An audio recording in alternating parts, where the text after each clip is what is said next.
एक विवाह में दो पक्ष होते हैं, वो वर पक्ष होता है और वधु पक्ष होता है। वर पक्ष और वधु पक्ष इन दोनों पक्षों को जो मिलाता है, यानी जो इनके रिश्ते की बात करवाता है, उसे कहते हैं हम बिचौलिया, यानी रिश्ता करवाने वाला।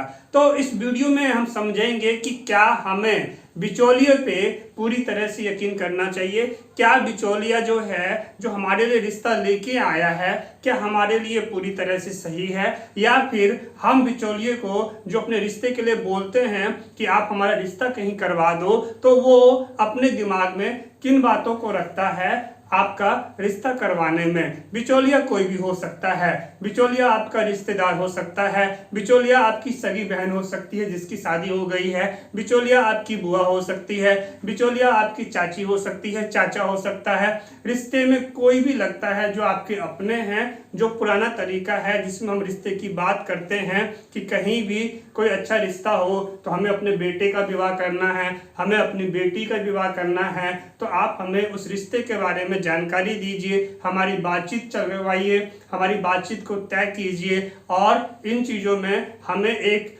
तीसरे व्यक्ति की जरूरत होती है जिसे हम बिचौलिया कहते हैं और आम भाषा में उसे अगुआ भी कहते हैं। तो वैसे में बात आ जाती है, आज की वीडियो इन बिचौलियों के ऊपर ही है, आखिर ये कौन सा खेल खेलते हैं। और आज की वीडियो आपकी आंखें भी खोलने वाली हैं, बहुत कुछ बता जाऊंगा मैं आज की वीडियो में। दोस्तों बने रहिए आज की वीडियो में और आगे बढ़ते शुरू करते हैं। उससे पहले मेरे साथ बोलिए जय श्री राम।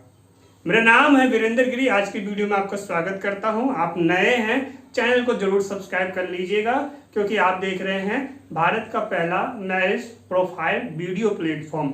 आप यहां से अपना मनचाहा रिश्ता ढूंढ सकते हैं, वो भी एक जगह से ही। आपको कहीं भटकने की जरूरत नहीं है। अधिक जानकारी के लिए आप मुझे व्हाट्सएप जरूर करें, मेंबर बनिए, फिर आपकी मेरी बातचीत होगी। चलिए हम टॉपिक पे लौटते हैं। विवाह की जब बात होती है, किसका विवाह करना है, आपको अपने लड़के का विवाह करना है या आपको अपनी लड़की का विवाह करना है, तो हर एक विवाह में दो पक्ष होते हैं, एक वर पक्ष लड़का वाला, एक वधु पक्ष लड़की वाला। आप समझते जाइए।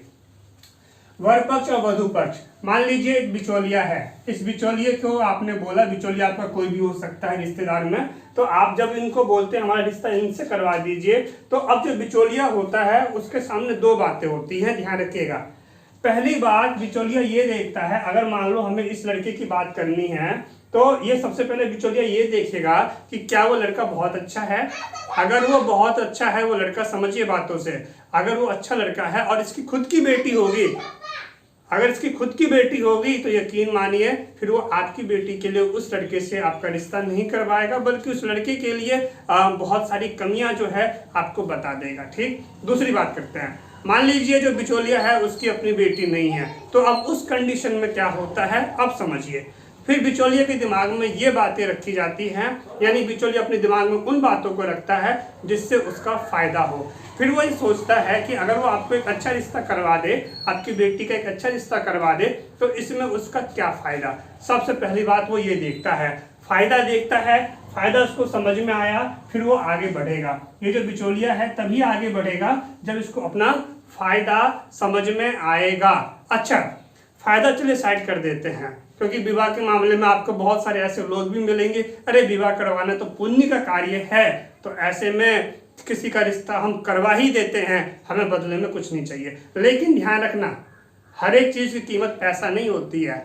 अब यहाँ पे ये भी देखेंगे कि क्या आपके साथ उनका बर्ताव कैसा है, क्या कोई पुरानी दुश्मनी है आपके साथ। अगर हाँ, आपके साथ कोई पुरानी दुश्मनी रह चुकी है या पहले बहुत ज़्यादा खटास थी, तो यहाँ पे समझना है, अगर पहले के टाइम पे कुछ साल पहले अगर आपके साथ उसकी खटास रह चुकी है, खटास का मतलब कि आपके आपसी मतभेद थे, तो अब इस कंडीशन में अगर आप ये सोचते हैं कि पुरानी बातें खत्म हो गई है, अब ये बंदा सुधर गया है, और सुधरने के बाद जो है हम इनसे बातचीत कर रहे हैं कि जो अच्छा रिश्ता है उसके लिए बात करा दो, तो ध्यान रखिएगा, जैसे ही उसको ये दिखेगा कि आपका भला हो रहा है, आपको एक अच्छा रिश्ता मिल रहा है, तो इस कंडीशन में उसका पहला काम होता है पुरानी चीज़ों का बदला लेना, और इस कंडीशन में वो आपको अच्छा रिश्ता नहीं करवाता है। ये चीजें हैं, इन बातों को आपके दिमाग में रखनी है। अभी मैं इसका सॉल्यूशन भी बताऊंगा, इसका समाधान भी बताऊंगा कि इसका समाधान क्या है, जो जानना आपके लिए बहुत ही ज्यादा जरूरी है। बने रहिए वीडियो में। अब सवाल ये आ गया, रिश्ता तोड़ते कैसे, समझिए। रिश्ता तोड़ते इस तरीके से है, बिचौलिया रिश्ता इस तरीके से तोड़ता है।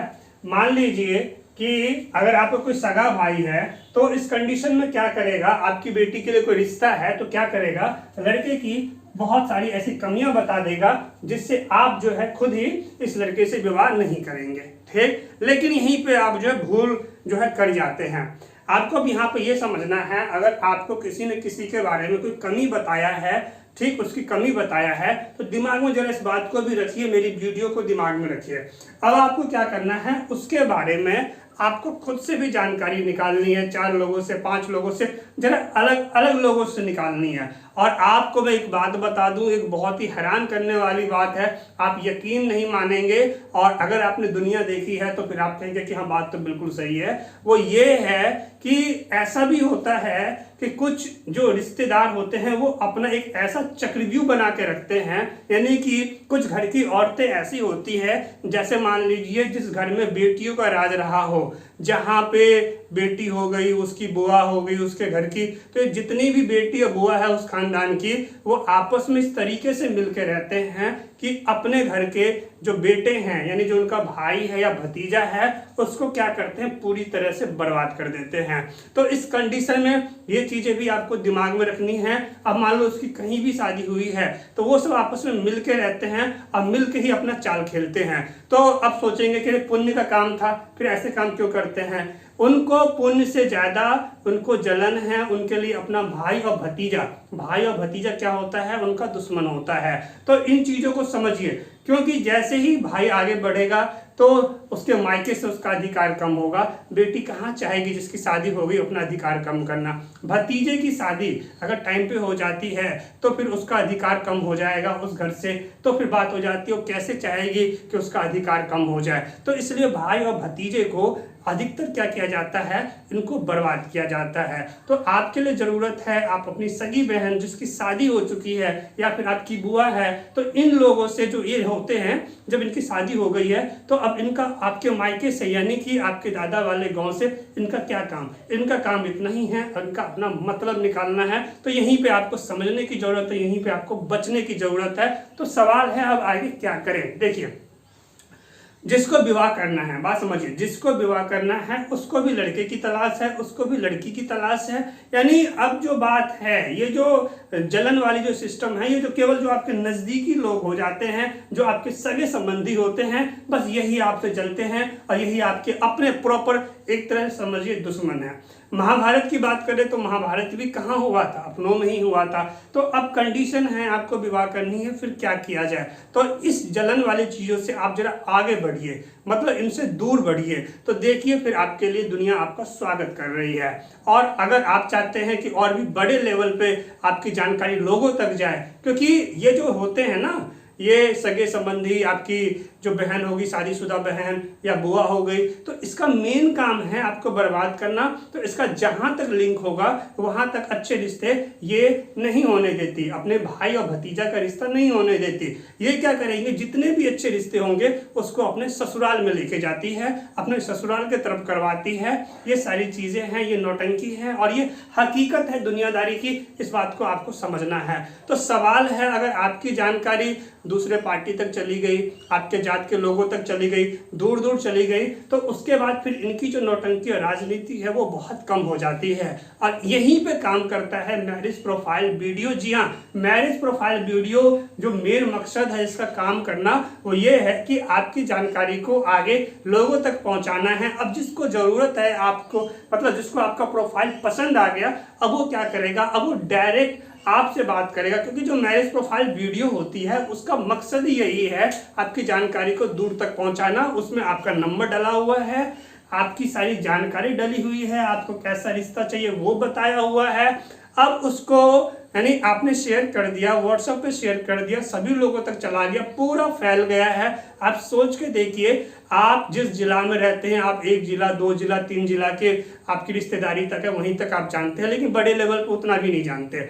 लेकिन जब वीडियो शेयर होती है तो वीडियो इस तरीके से फैलती है कि इंडिया लेवल पे जो आपके जात के लोग हैं आप वहां तक पहुंच सकते हैं। और इसके लिए जरूरी है मैरिज प्रोफाइल वीडियो के अंतर्गत आना। आपको अपना एक मैरिज प्रोफाइल वीडियो बनवाना है, एक प्लान लेना है, चाहे आप 3 महीने का प्लान लीजिए, 6 महीने का प्लान लीजिए या फिर आप 1 साल का प्लान लीजिए। स्क्रीन पर मैंने लगा दिया है, आप पहले मुझसे बातचीत कर लीजिए। आपने अभी तक अपने सगे संबंधियों को बहुत ज्यादा दूध पिलाया, आपने मतलब उनकी सेवा की, आपने सांप को दूध पिलाया आप, और लेकिन बदले में आपको डसेगा ही। इस डसने से आपको बचने की जरूरत है। आपको यह भी ध्यान रखना है, मैं आपको फिर से बता दूं, सगा भाई हो गया, अगर इसकी अपनी बेटी है वो आपकी बेटी का रिश्ता नहीं होने देगा। इसका आगे बात करते हैं, अगर आपकी सगी बहन है या बुआ है जिसकी शादी हो गई है, तो अभी मैंने समझाया भाई भतीजा दुश्मन होता है, इन बातों को समझना है। इसका आगे बात कर लेते हैं, आपकी सगी चाची है, तो सगी चाची कैसे चाहेगी कि दूसरे के बेटे का अच्छा रिश्ता हो जाए जबकि उसका खुद का बेटा है। तो खुद का बेटा है तो चाहेगी कि मेरा बेटा मेरे जेठ के बेटे से या मेरे देवर के बेटे से क्या हो, ऊपर उठे। ये हकीकत है, ये दुनियादारी, इसको समझो ना। और यही आप समझते हो हकीकत है। तो यहाँ पे काम क्या आएगा, यहाँ पे काम आएगा आपका मैरिज प्रोफाइल वीडियो। जानकारी फैल गई, जिसको पसंद आ रहा है वो आपको डायरेक्ट कॉल करेगा, मेरा भी नंबर है, आप मुझे बताएंगे, इसके बदले आप बात कीजिए सर, तो ठीक है, उस रिश्ते के लिए आपके बदले मैं बात करूंगा। समझ में आया? कुछ कहना चाहते हो जरूर कमेंट करना। ये मेहनत मैं आपके लिए कर रहा हूँ, मैं आपकी आंखें खोल रहा हूँ, मैं आपको दुनियादारी समझा रहा हूँ, क्योंकि ये समझना आपके लिए जरूरी है। मैं मिलता हूँ आपसे अगले वीडियो में। इस वीडियो को जितना हो सके शेयर कीजिए ताकि कोई भी धोखा ना खाए, वक्त से पहले वो समझ पाए कि अपनापन क्या होता है और अपने लोग कैसे होते हैं और बचना किससे है।